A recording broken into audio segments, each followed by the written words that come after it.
everybody. Welcome back once again. My name is Mark Moyer, and you're all in the Clubroom. Thanks for being here.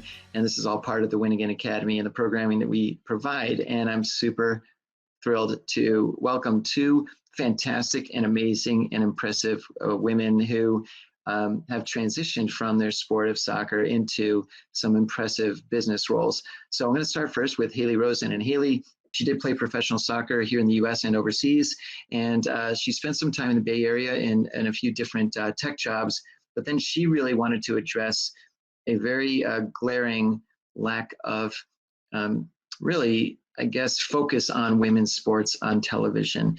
And ESPN broadcasts, I think it's something like 96% of their time is spent on men's sports. So she's looking to address all of that. So she's going to be talking about just women's sports and her career in soccer and the transition. So I'm going to bring you in, Haley, first. Let me get my piece of paper out of the way so I can do this. Haley, come on in. And then this other person, what's her name again? Nope, I'm kidding. Brandi Chastain. And Brandi's been here a couple of times. She's from California, always been in California. She went to school first at Berkeley, then was at Santa Clara, and was on the U.S. team for, I think it was 112 years. No, from about 16 years, a long time anyway. As we all know, scored that iconic goal in '99 against China in a shootout, and also was in the Olympics. A lot of accomplishments in the world of soccer. Also a member of the National Soccer Hall of Fame. Just incredible stuff. But forget all that stuff. Most important, now she's involved with other organizations, Save the World LLC, but also CityCheers Media, and just a fabulous woman, lots of fun, and love her personality and everything else. So come on in, Brandi, and tell us why you have such an amazing personality. I don't know. And Haley, hi. Thank you, Mark. Did any of that make sense or not? Oh, yes, it's really great. You might be the best at this. Brandi, I didn't know you played for 112 years. That's impressive. I mean, I've been. It's preserved. Yeah, exactly. it's the oil of Olay or whatever it is. No. Yeah. Mark, thank you very much. Thank you very much, Mark, for having myself, but also for letting me invite Haley, because I think what Haley's doing is, I think we look at things and we say it's remarkable, but I think the challenge that Haley has taken on is really something that is, one, needed, two, right, underrepresented and undervalued, and I honestly believe has the deepest well of resources that this country has. There is a population of women who have now grown up through sports, and their accomplishments are impressive. Their skill set is second to none, and they're really going to make waves in the future. And I believe Haley's and Just Women's Sports objective is to uplift and recognize and spotlight all of these good things that are happening. And so I'm really pleased that she accepted the invitation and is here today. Brandi, thank you for inviting me. I was flattered. You texted me. I was like, yeah, done. Easy. Always happy to chat women's sports. But who's this Mark guy? Anyway, and why? No, but so, well, look, Haley, thanks. That was a great segue, Brandi. Thanks. And Haley, I guess the first, one of the first questions I want to start with, though, is just sort of taking a step back a little bit. You played soccer for a while. Obviously, you were quite good in college, and then you went on to play from there. But at what moment, I want to talk a little bit about the transition experience real quickly, but tell me a little bit about what was it that made you say, okay, you know what, my time is sort of up and I need to go on to some other things. Yeah, I think for me, it was really injuries. I had a bunch of injuries in college that stayed with me at the professional level as well. And, ultimately for me, it was a torn labrum in my hip that just made it not fun, which is like, I loved soccer. I mean, Brandi, you can relate, felt like it was like in my blood. And I got to a point where even just like running up and back just hurt more than it was like a good time. And I think that was kind of like, that was it for me. And I also do think too, it was like physically painful and my upside was capped. I had hit a point where I wasn't going to be on the U.S. women's national team. and I couldn't really have a sustainable career in the NWSL. I couldn't really afford it. And so I, in some ways, felt a little forced out of sports, which is maybe why, I'm doing what I'm doing now. So no one gets forced out.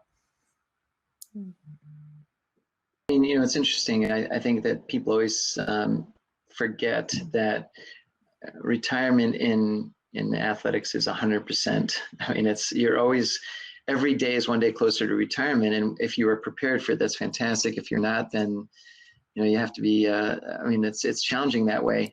But let me pivot and ask the same question to you, Brandi.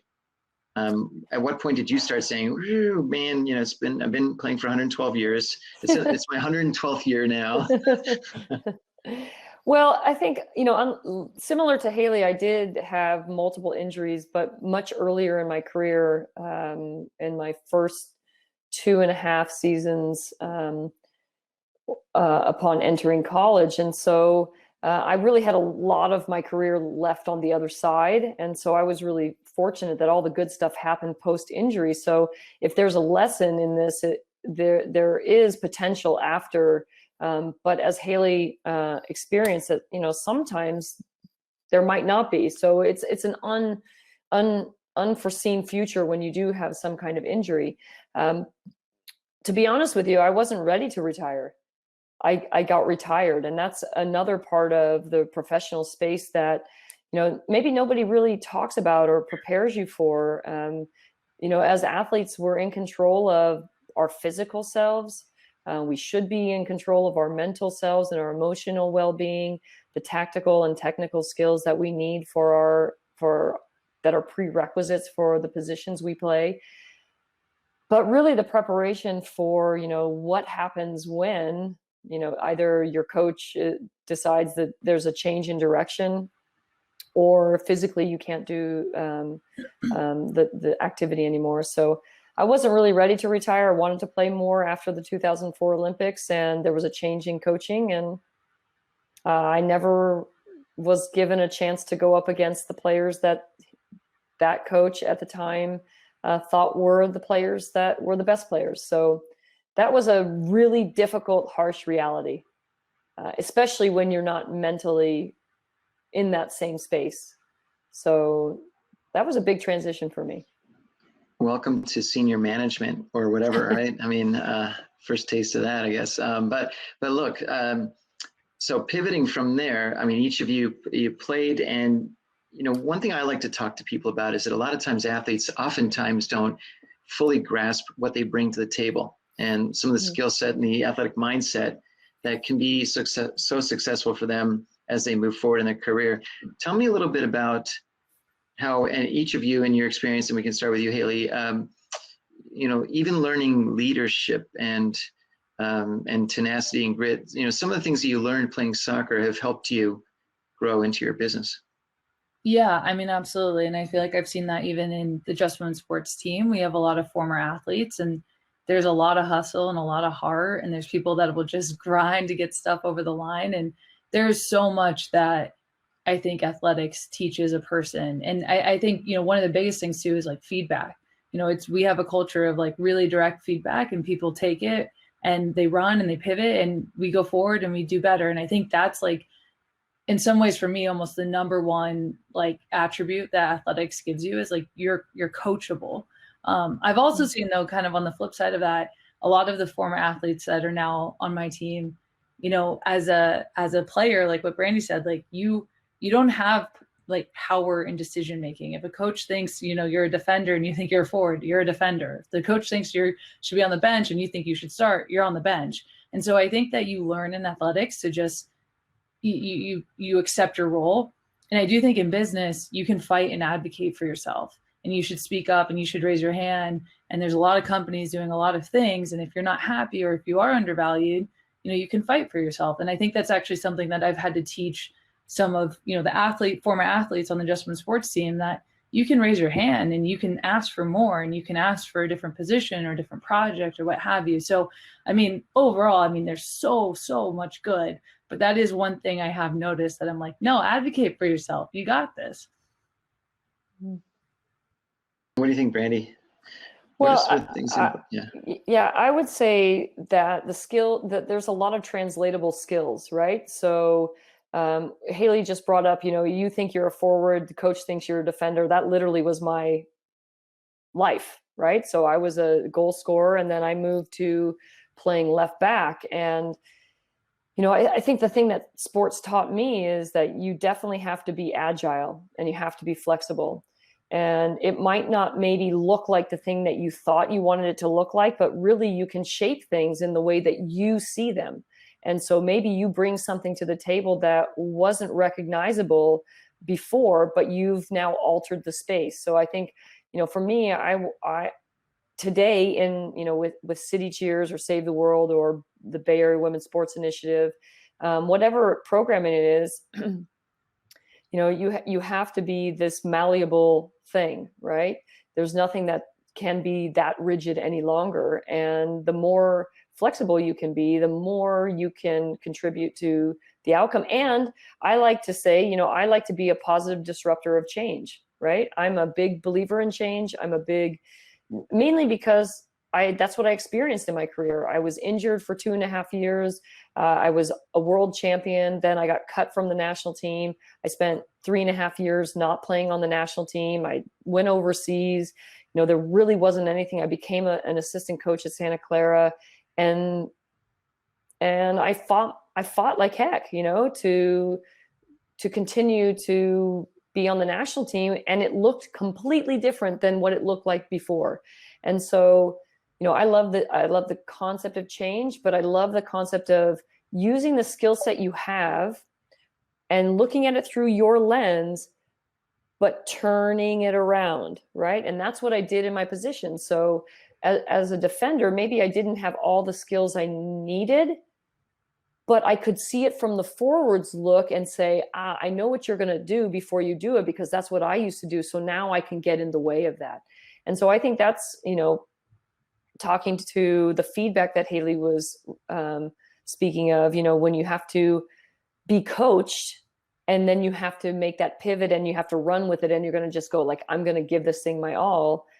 I think that's a really remarkable skill set that we learn as athletes. And I think that might be one of the most vital things that, for me personally, I didn't know anything about this tech space. I don't know anything about credit card merchant services. I didn't know anything about, valuations, and I'm learning things every day. I think if you're vulnerable to say, I don't know everything, you have a chance to learn a lot. Great. And look, I think everybody in this room and otherwise that's either been involved with a startup or running their own company can tell you that pivoting is absolutely essential. You need to be comfortable with that and know that it's going to happen. Mm-hmm. And you need to adapt to that, right? And, it's interesting because especially with athletes, when you said earlier about how coachable they are and they can be, it's true. If they know that there's a positive result over here, they'll do everything it takes to get to this point. And other people may sort of quit or give up or whatever it is. And athletes will say, look, I'm going to keep on training, keep on doing what I can to get to here. And, it's also interesting that, and you all know this, when you play a game in a team sport, there's a winner and a loser. But if you lose, you still show up the next day. You're I don't want to say accustomed to failure, but you're accustomed to the notion that you keep showing up. And I think that is something that people sometimes take for granted with athletes. So with that whole notion of, keep showing up and everything, my next question, Haley, is, tell me a little bit about what you're doing now and how, what are some of the stereotypes that you've faced as a female entrepreneur that clearly are misplaced? Yeah, I mean, the whole thing that we're doing now is we're trying to change paradigms, right? So like for us, like there's what Brandi said early on, like there's an explosion happening in women's sports. Like attendance is up. I mean, pre-pandemic, viewership is up, sponsorship dollars are up, everything is up, up, up. Yet, the media coverage lags behind, and that really just doesn't make any sense. And there's this whole audience that's waiting, for this type of coverage and content and to hear more from these athletes. And so for us, like we're fighting every day to be like, this is like a plain truth. it's truth hiding in plain sight that, it's like hit you over the head with it. And I think similarly, like as a founder, being a female founder, for me, I played women's sports, so I love women's sports. The fact that I, happen to be a woman is kind of like secondary here for me. But I've seen that, like, a lot of people, like going through a fundraising journey or something like that, you're not only dealing with the bias against women's sports, but then I deal with it as a female founder. And that's, just speaking super plainly, like, the types of questions or, and I think it's even sometimes in like ways that seem nice, but they actually hurt the process. Like you don't get real feedback sometimes, or, because people don't want to hurt your feelings, or they don't push back fully on the idea because they don't want to come off as bigoted against women's sports. And I would rather, have really honest conversations and have the chance to push back and have the chance to rebuttal. And I think I've seen that sometimes I miss out on those opportunities. And what I've learned through a fundraising journey is like, I started just laying out all the questions that I thought they would have and be like, will women's sports ever be big? Will people ever care about female athletes? Let me tell you why. Like, you might be afraid to ask me that question, but like, let's confront it. I'm a little bit rambling right now. There's a lot here. But no, I think there's been a lot of lessons learned. And I think every day, like seeing these women and seeing, how much women's sports is growing, it's just continues to give me confidence in what we're doing, what we're fighting for, and where this will all go. So how do you think that, because obviously you're fighting this fight, I guess we could say a little bit, and facing the big giant, the Goliath of men's sport and so forth. But obviously if women's sports were out there more, they'd probably be consumed more. Yeah. So who are some of that, right? I mean, it makes sense. Yeah. So well, it's the Title IX argument, right? Oh no, women don't want to play. That's why we don't have them. Well, you don't give them an opportunity. Of course they're not playing. Where are they going to play? Yeah. So it's not that complicated. Yeah. Well, but it's threatening to some, right? So that's why a lot of that's happening. But look, I mean, in terms of the next steps and so forth, how can you, or how are you trying to get more of the word out about all this? I mean, what's the best way to do that? I mean, I really believe it's through media coverage. Like, we're not going to get, these women paid, more viewership. You're not going to grow the space if people don't know the space, and like when we first started, and I would tell people I played for the Washington Spirit, they'd be like, softball, basketball, what is that? Like, they didn't know the NWSL, didn't know there was a women's professional soccer league, didn't know the name of the team, right? Like, we have to solve for that. If I say a pitcher for the White Sox, you know what I'm talking about. It's the MLB, the White Sox are in that league, it's baseball, right? Like, we need that on the women's side. And I think there's an audience there, and there's a whole new generation of female athletes that are coming up that are going to want that as well. But, we have to get women's sports just out there. And it's not a charity thing. No one should watch women's sports. There's people that want to watch women's sports, and let's just get it in front of there, and we'll just continue to grow it. But like, you look at the NFL, for example, they kill it, right? And they spun up a second, professional football league, the XFL, and they poured in hundreds of millions of dollars. We could do that for women's sports. You know what I mean? Like, we could invest real money and blow this space up. We just have to make that investment. And so for me, it's like media coverage, media coverage, media coverage. Like, why is, Brandi's moment iconic? Because we've all seen it, right? Like, it didn't happen in a vacuum. It was this amazing moment that we all know. Like, what if we could have more moments like that? Like, oh my gosh, where could women's sports go? The three of us were chatting yesterday, and you brought up something that kind of irked you a little bit, and maybe if you could repeat it again, but about the accomplishment of your husband and what he's done for soccer, and where we need to really hear more about that and why we're not. Tell me about that. Right. So my husband's been coaching Santa Clara University women's soccer for 34 seasons. And, at a university like Santa Clara University, which is a mid-sized university, not in a big conference that everybody, might readily know, has accomplished 500 career victories. There's only 2 other people who have 500 or more wins. And there, I was so hopeful that night, and maybe it was just my eternal optimism that was like, it's going to be on ESPN top 10 list. Like, I know it. Like, I didn't talk to anybody, but I'm thinking, what news could be bigger than this? It's the third person in the whole entire country that's achieved this, right? If it was in men's sports, I could guarantee that it would be a news item. So I watched and I got really excited because I think right away, like 8 or 9 was a highlight from a Boston University women's soccer match where the goalkeeper made an outstanding save. Absolutely should be in the top 10. Great save. So I'm hopeful. And I love all sports. This is something that I want to make sure I put out there. I sometimes become exhausted about men's sports, women's sports. For me, as I remember as a kid, it's sports. I like to play baseball. I like to play basketball. I like to run track. I play soccer, golf, tennis. Those are sports. They're not, the game was not built saying, okay, this is for men's sports and this is for women's sports. Like, it's sports to me. So anyway, I get really ramped up about this. Sorry. And Haley, I think appreciates this too, because I think she does as well.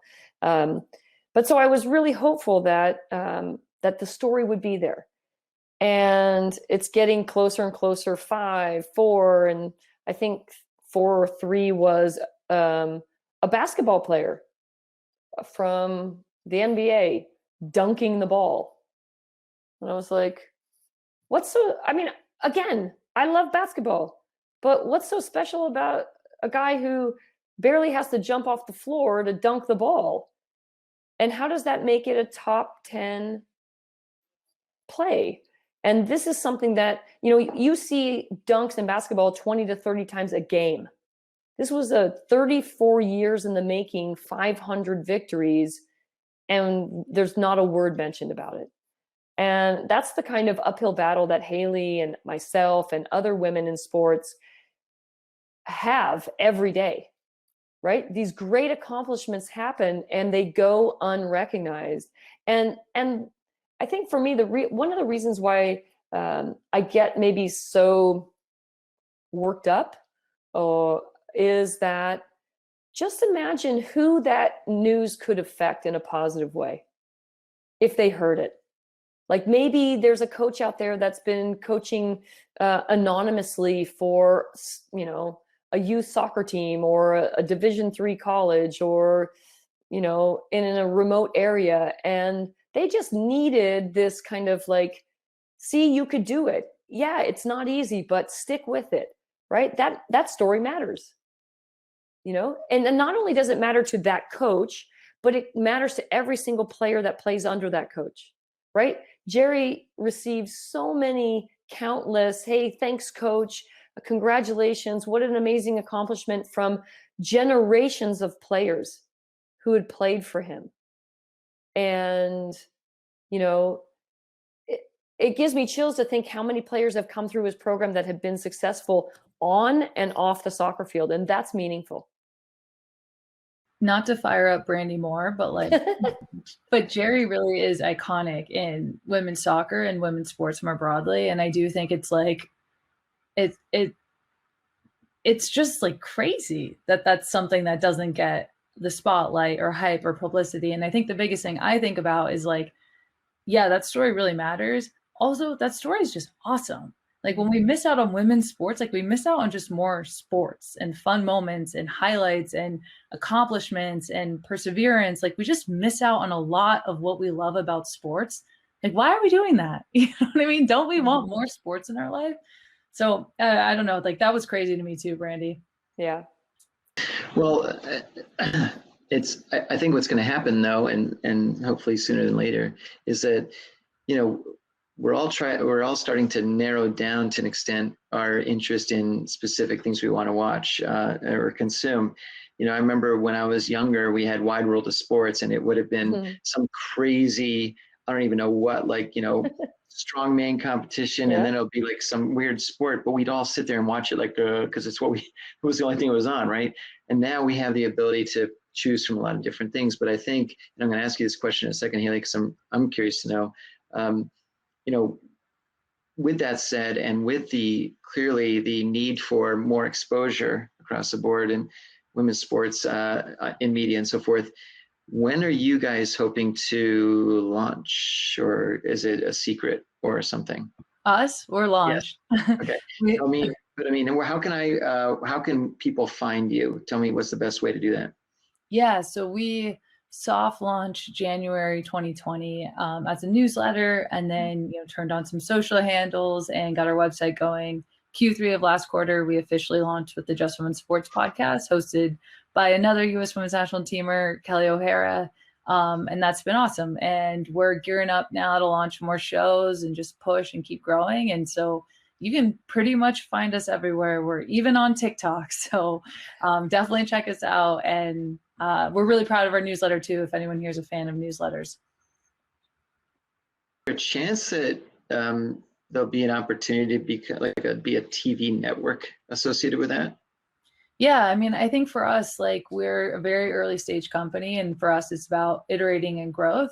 But our long-term vision here, like what we think the opportunity is to really be the ESPN of women's sports. And we think that, kind of what you said, like, no disrespect to a lot of the mainstream media companies, but they're essentially men's sports media companies, right? Like 4% of coverage is dedicated to women's sports. Their whole network is built around, male athletes, men's sports, men's leagues. We want to go build that on the women's side. We think that's the opportunity. And like, that's really what we're focused on. And so, yeah, today we're digital first, but absolutely have ambitions of, streaming the games and owning that content and building all the extensions that exist on the men's side, agency, fantasy, betting. I think that all exists, and we want to go build it. So Brandi, you've been involved with a few different organizations and so forth. Tell me a little bit about, obviously you are out there. People know who you are. You've got some celebrity status and all that stuff. I'm assuming there's some form of in front of your home, you've got the red ropes and the carpet and all that stuff. But but the question is, do you find that you're often approached by people that say, hey, I've got this great idea, let's do blank, and you have to hear some of these ideas and really be selective? Or is this something where you've had the opportunity to reach out to people and find out more? Tell me a little bit about that experience. I think it works both ways and multiple ways, and it's never the same. Kind of like everybody's journey towards their goal, right? So Haley and I both played soccer, but our pathways were different. She, being much younger than me, had probably a much different club soccer experience than I did, playing recreational soccer for my dad, who never played soccer before or didn't, we learned soccer together. So sometimes things seek me out and other times I seek things out. Like this is not stalking, me wanting Haley to be seen here, or like I go after Haley, or she comes to me and says, hey, Brandi, let's examine and evaluate whether us working together would be mutually beneficial, right? And so it happens all kinds of ways, which I think for me works really well, because soccer is that kind of game where you have a game plan, but you have to be flexible and know that the weather could change. Maybe the other team's best player is or isn't playing, and maybe she's playing a different position, or you're starting today and maybe next time you're not starting. So it happens all different types of ways, which I really enjoy. I would say the biggest thing that I notice, Mark, for me, and this again is the tides are changing for the female athlete, which is this pay equity space, because I would love to be involved in a lot of different things that financially I just can't say yes to, because I don't have the resources that my male counterparts would have from their careers. I mean, I've been a world champion for, in World Cups twice. I've been 3-time Olympic medalist, gold twice. And there's professional men at much lower levels making more money than me. That's the reality that I live in. And so, again, it speaks to what Haley's talking about. There's this grind and determination and resiliency that exists in women's sports due to the landscape, but it's changing. And so now I think, along with just with getting content out there, it's about giving opportunity to women who have been in these sports spaces that have other amazing skills: engineering, medicine, law, teaching, whatever it is, doesn't really matter. I think on the platform that I'm helping with women in soccer reach out to say all of those things matter, right? You can be the administrator or the goal scorer or the general manager, the kit man or the kit woman, the referee, everybody's necessary. So I don't know if that really truly gets to the answer, but I think it does, right? The pathways are all different. And for me, as someone who loves change, that is exciting, because today was a whole new opportunity to meet with some people about things that I need more information on. I have information to give. I have a skill that might be transferable, and I need a little support in this way. And I think what Haley also said, something, this kind of coachable space, right, Haley? Like, these women are coachable. They've been in environments where they don't get everything they want. They don't have all the answers, and they have to find them. And they're resilient about it, which is so cool to be around women like that. Those are the women that I grew up playing with on the national team. And so they're very inspirational and motivational. Haley, I know you have something to add to that. I mean, I just I think everything that Brandi said, and I think the 99ers are just case in point of women's sports and female athletes just being ballers. And everything that your generation, Brandi, has done is you talk about change, you guys have pushed this all forward. And I think in a lot of ways, that group has been the catalyst for everything we're seeing now. And it hasn't been fast enough, and it's not as far along as we want, but it's starting. And I think it's I don't know, just all the credit in the world to that group, to that team that just said, this is BS, enough. And you guys have done so much positive change. And I think for someone like me, I grew up looking up to you guys, and I remember the 99 game at the Rose Bowl, and I just want to carry the torch forward and just keep going, and just keep pushing. And I hope that, my kids someday don't even know a world where women's sports are less than or 4% or any of the stuff we talk about. That's just nothing. There's sports, there's, men's sports, women's sports. It is what it is. Naomi Osaka is as big as LeBron James. And there's just, that's the world I hope we can build. And I really believe we can. Mark, I don't know if it's possible, but Dr. Stacy has an interesting comment question in the chat, talking about, there's a concentrated attention about professional sports on the men's side, right? It's a very concentrated group. How do we, and Haley, I think this is something that you can speak to, or we can have a discussion about. I don't know if we have the answers right now. How do we help women athletes get the attention they deserve without it being diluted? And I think in men's sports that also exists, right? Because if you look at the leagues across the board, obviously we've got NFL, NBA, Major League Baseball. And then I think if you were in hockey, you say we have hockey.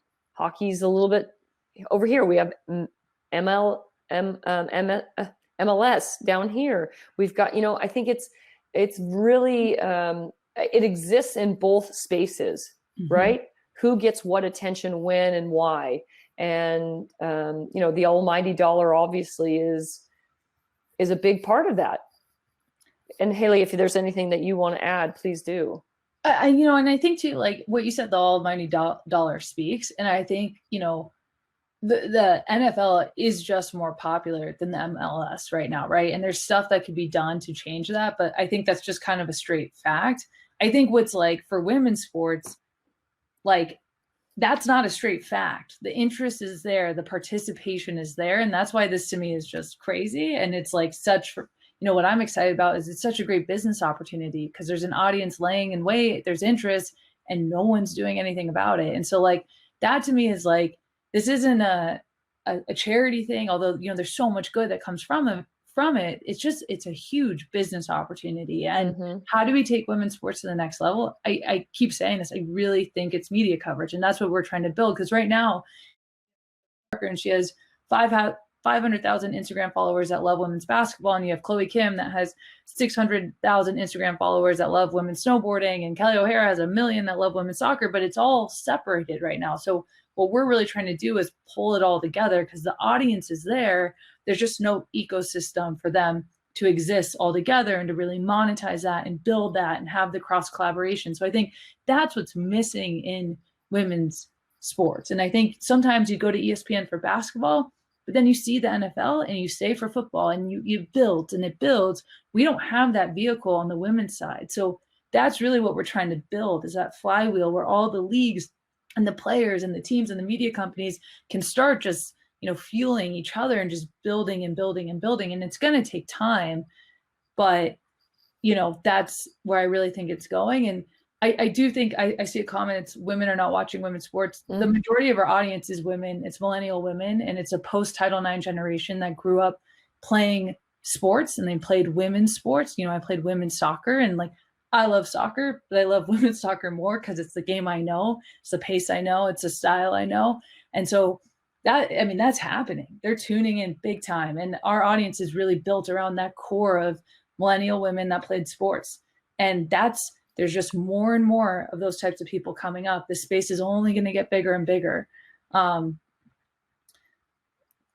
yeah, I'm watching this chat too, and the comments from Ira about Pat Summitt and Kim Mulkey at Baylor and Tennessee, respectively, and the amazing careers they have had. And I think we got to a point where it was, Pat Summitt was absolutely, obviously she's a legend, but she was recognized, I think, by her peers. I think somebody who really stands out, maybe even gets to stand out even more is Gino Auriemma at UConn. He's a man coaching in women's basketball, and there's a level of respect, I think, that has been created there for him with the success of his teams. But there's no doubt, Ira, that Pat and Kim for sure were trailblazers, right, at a time. And what we're seeing at the collegiate level and now at the professional level is coaching in positions in women's professional sports are now mostly taken by men. And because there's there's an opportunity to coach professionally, maybe the money is something that's better than somewhere else. But what we need to do is continue to examine and explore and provide opportunity for young girls to become the coaches of these teams. Young girls seeing women coaching and continue to perpetuate that opportunity as well. Hey, Brandi, let me cut in one quick sec. Haley, I know you've got to jump. She's got an important call or whatever, a meeting or something or other. But Haley, just real fast, thank you so much for being here. Your insight's been incredible, and I can't wait to see this really blow up. And obviously, the biggest, most important thing to get from a lot of this is that if you want any of the attendees today to give any sort of help in any sort of way, we're all here to do that and here to help. So, let us know at any point what kind of introductions would be most helpful to you and the types of people you'd love to be speaking with. Yeah, Mark, thank you so much for having me. And Brandi, thank you for including me. This was so fun, and I'm bummed I got to run here, but this was really, really awesome. And just thank you guys for having me. I hope this was interesting. Oh, absolutely. We got so much to do, Haley. I know, right? We're going to be busy. You. Yeah, thank you for joining. Appreciate it. I'll see you guys. Yeah, Haley. So Brandi, we'll keep this cranking along. So let's I'm going to jump into the Q&A section, just ask a couple of questions here, and then I think what I'll do is I'll bring in a couple of people here and there. But just first of all, I guess, and I'm going to read this out loud. I'm sure everybody can see it, but anyway, is the disconnect not having women consume or watch or support women's sports, or is it solely the lack of exposure, or a combination of both? Do you think? Is that's in the chat? No, in the Q&As. Oh, it's in the Q&As. Sorry. Yeah.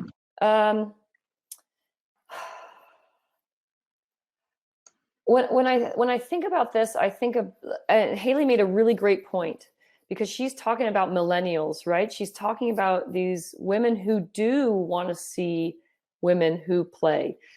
I think about myself, and I think I didn't grow up watching women's sports because it didn't exist. I didn't have a role model that I would say I would model my game after. And not that and to be clear, I don't want young girls to be Brandi Chastain. I want them to be their best selves, right? I want them to see maybe something in my game and say, hey, I could learn from that, or I can take that and I can modify it and I can make it my own, and, you know, make it special or better. God, that would be fantastic.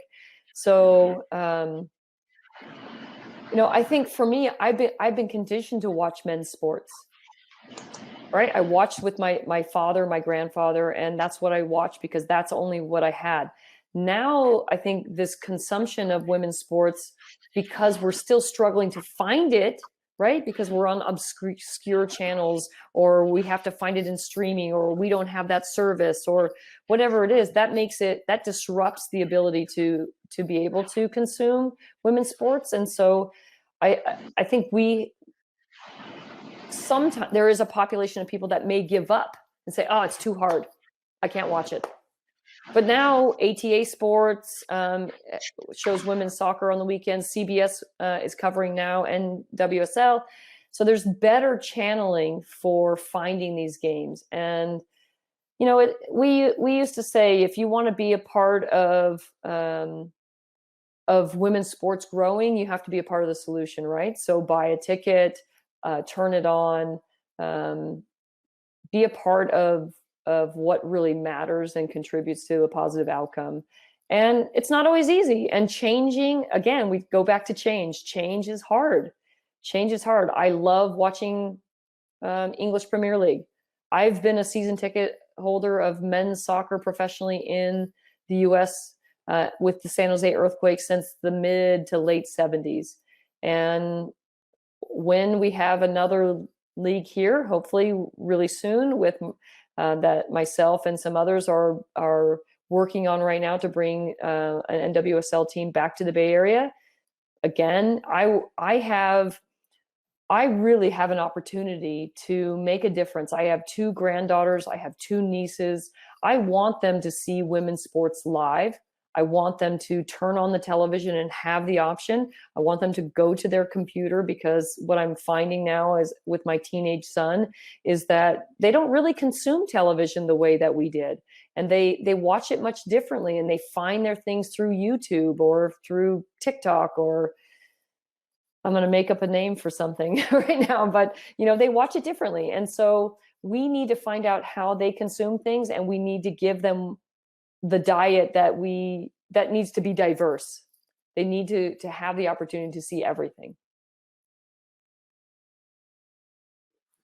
That's awesome. So what I'm going to do right here, because I'm cognizant of the time, and I want to make sure that we wrap up in a few minutes. There's some great questions in here, so maybe we can give some quick answers to a couple of these. Okay. Number one is, I'm going to ask Parths here. I'm going to just go ahead and ask it. As an outsider, so he's suggesting he's an outsider. He's assuming that the media doesn't necessarily discuss women's sports because they believe it won't get enough clicks, views, etc.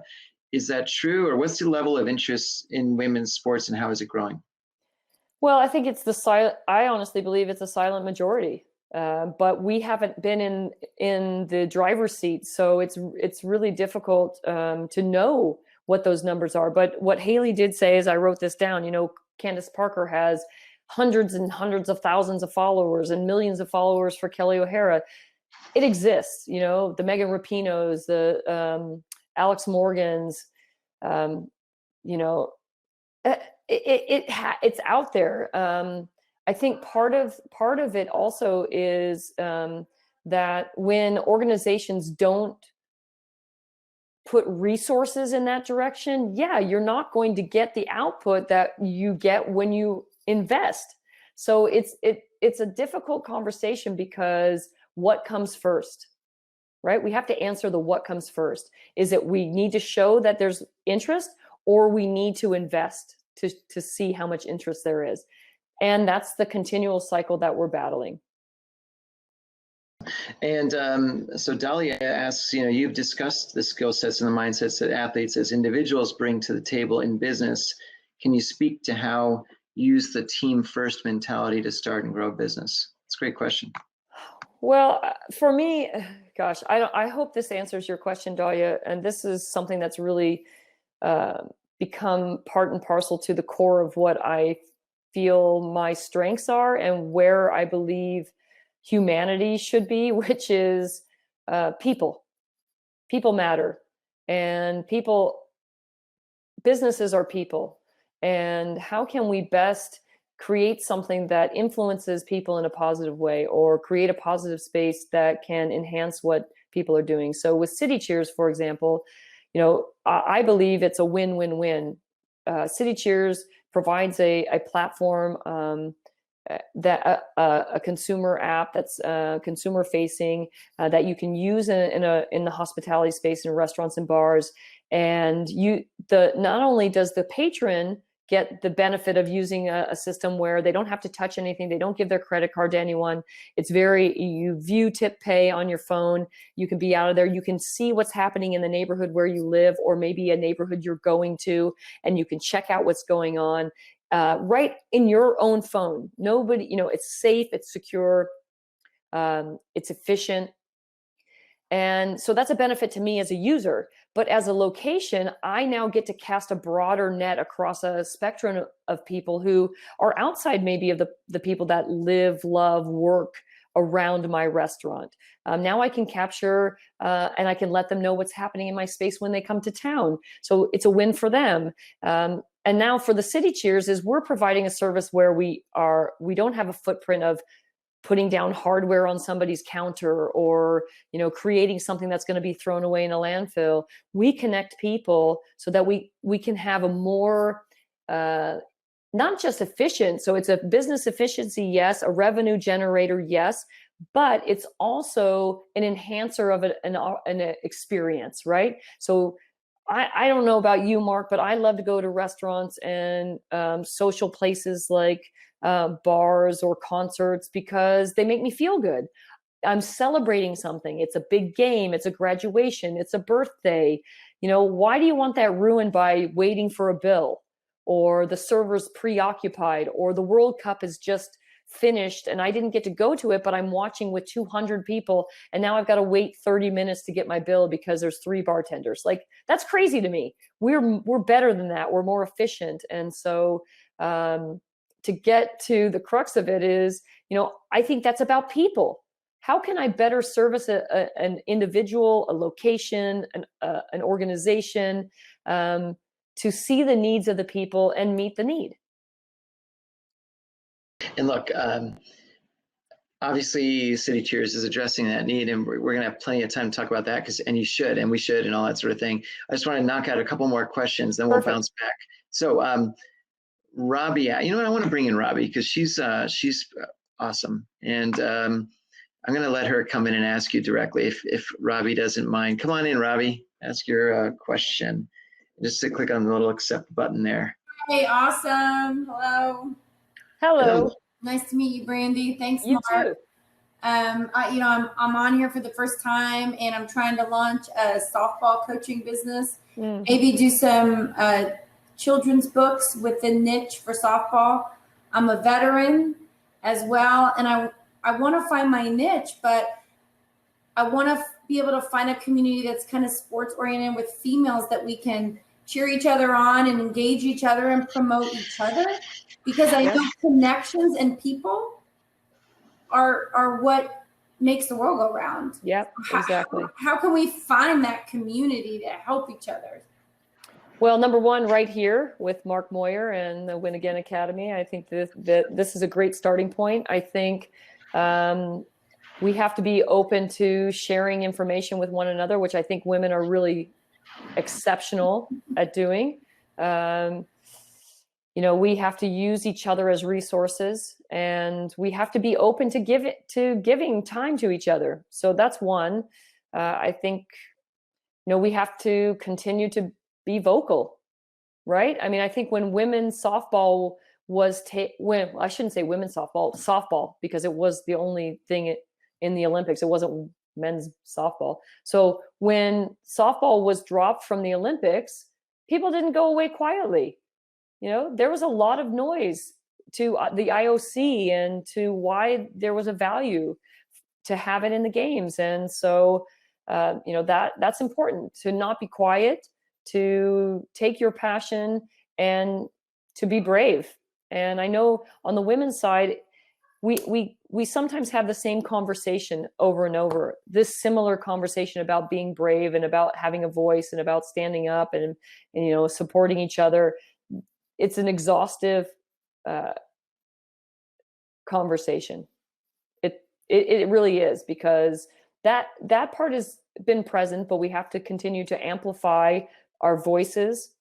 What happens now, Robbie, I believe, is that there are women who are in powerful positions of decision making, and we need those women to validate what's happening in the women's space and support what you're doing, to make a connection and say, at some point, someone took a risk on the NFL. Let's look back on the NFL's history. It didn't start with 65 to 75,000 people in a stadium. It didn't. It grew from a smaller situation. And now all of a sudden, we have this massive entity known as the NFL, right? And so we have to build that, and we can build that. But there's women decision makers that I believe can accelerate these moments. And I'm seeing them every day on television now. The Oprah Winfrey's, the Michelle Obamas, having conversations. And we have to be brave to take a risk to put our voice out there and to be heard. Great question, Robbie. I really appreciate it. Thanks so much. And thank you for your service, Robbie. Yes, thank you. Much appreciated. All right. Thank you. All right, we're going to whack through a couple more, and geez, they keep on piling up. So I'm just going to ask two more here. So Bob Melandro says, is it possible to bridge in other sports like soccer to a tennis type model, which has created the equivalent viewership and pay for men and women? And the second part is the main obstacle, the sanctioning bodies? Is it the networks, or is it the athletes even? Well, gosh, Bob, this is a great question. And I think this is a conversation that has a longevity that might be beyond the platform here today. But what I will say about it is that women's team sports are a little bit farther behind, because individual sports for women began like Chrissy Everett, Martina Navratilova, but even before then, right?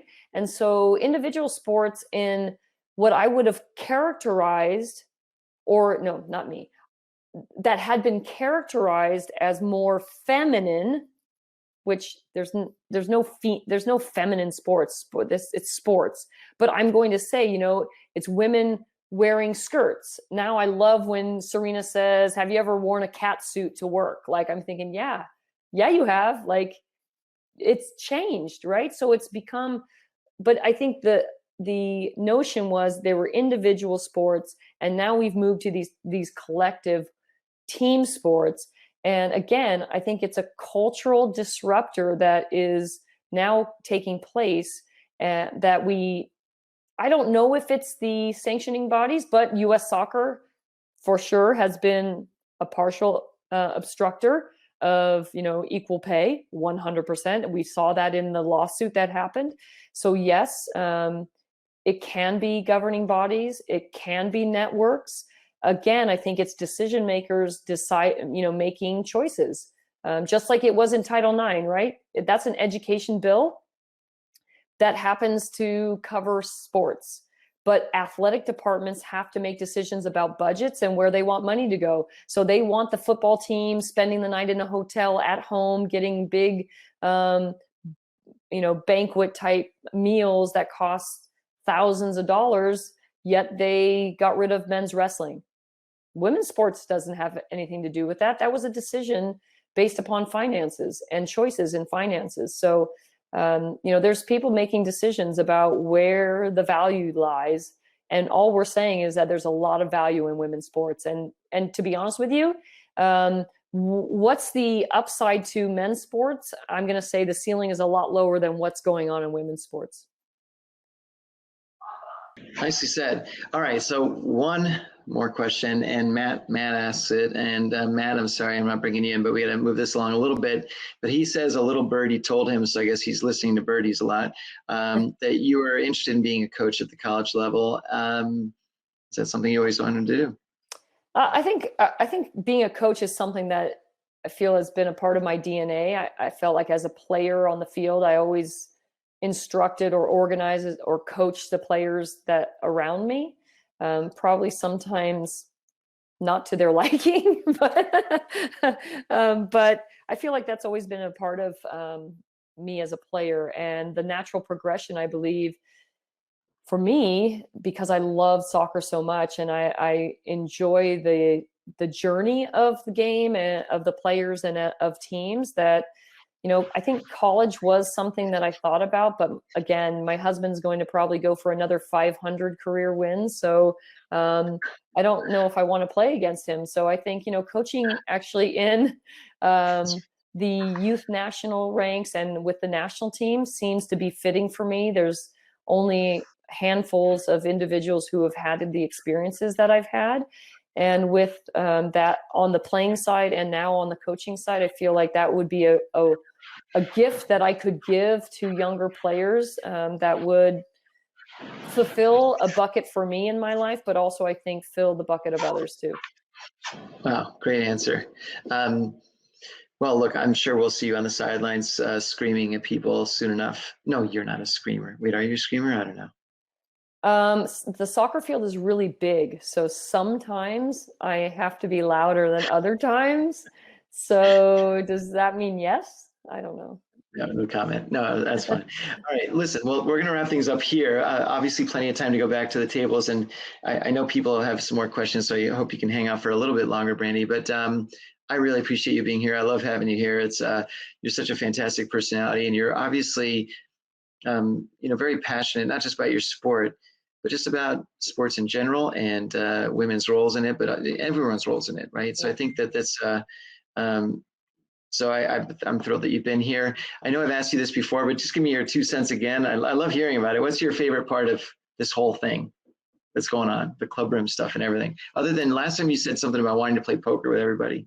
Well, no, I think this should turn into this is after hours poker room. This is what I think it should be.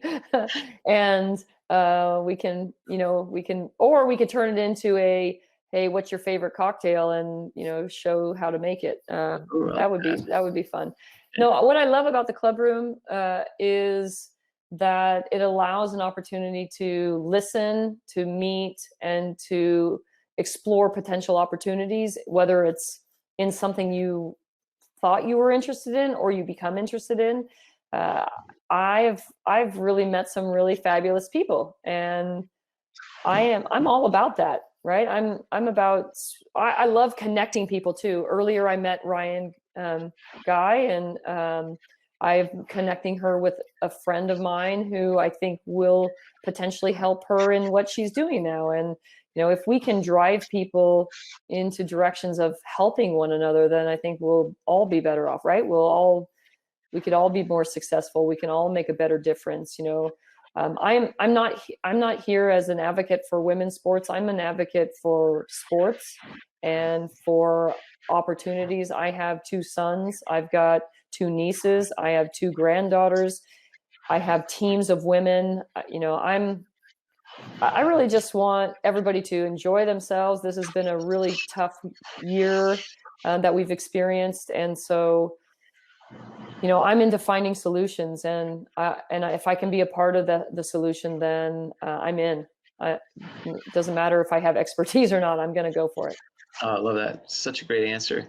Well, thank you so much for being here, Brandi. Always appreciate your time. And we're going to go back to the tables in a sec, but thanks again for being here. Appreciate it. Thank you for having me. I always appreciate you.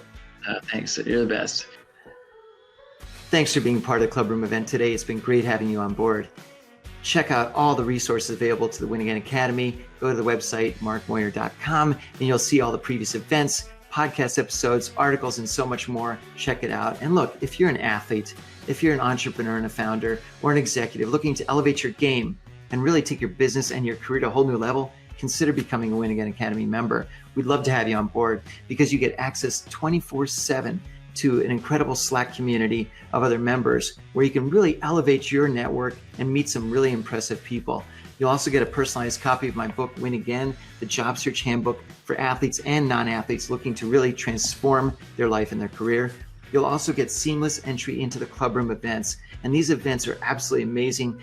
Table-to-table networking, conversations with everybody at your own pace. It really is fun, but also incredibly great for your network. You've got to check those out. You'll also get discounts to future VIP events that we've got lined up. So consider joining, be a part of this community, be a part of that Slack channel, come to these events. You'll meet some amazing people. Go to markmoyer.com/join-today and take advantage of all the things that you have to offer for an incredibly, incredibly great price. Check it out. We'd love to see you there, and see you in the Clubroom soon. Thanks.